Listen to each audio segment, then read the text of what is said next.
Economy को सुधार लीजिए, क्योंकि यह भारत की जनता है, भारत की आत्मा है।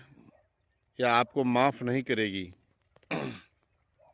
मोदी जी, याद रखिए, यह वही भारत की जनता है जिसने चाल चलन चरित्र का नकाब ओढ़े विश्वनाथ प्रताप सिंह को एक नारा दिया कि राजा नहीं फकीर है, देश की तकदीर है, और उनको अपने सर आंखों पे बैठा लिया और भारत का राजा बना दिया।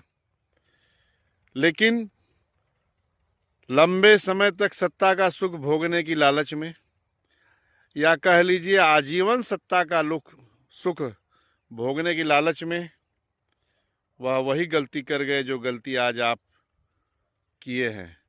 उन्होंने एक आरक्षण बिल पास कर दिया, पेश कर दिया, और फिर यही भारत की जनता ने दूसरा नारा दिया, राजा नहीं रंक है, देश पर कलंक है।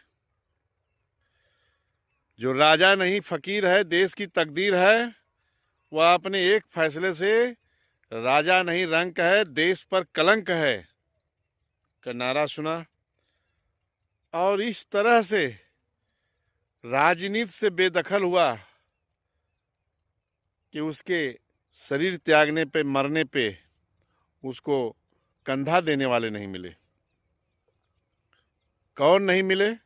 जिसको उन्होंने आरक्षण दे करके लंबे समय तक सत्ता का सुख भोगने का सुनिश्चित प्लान किया था, योजना बनाई थी, वही लोग कंधा देने तक के लिए नहीं पहुंचे। आप किस खेत की मूली हैं मोदी जी? इस जगत में परमात्मा के अंश सभी आत्माओं को जोड़कर चलने का, ले चलने का प्रयास करेंगे तो आपको सफलता मिलेगी, आपको मान सम्मान मिलेगा, आपको लोग सर आंखों पे बैठा करके रखेंगे।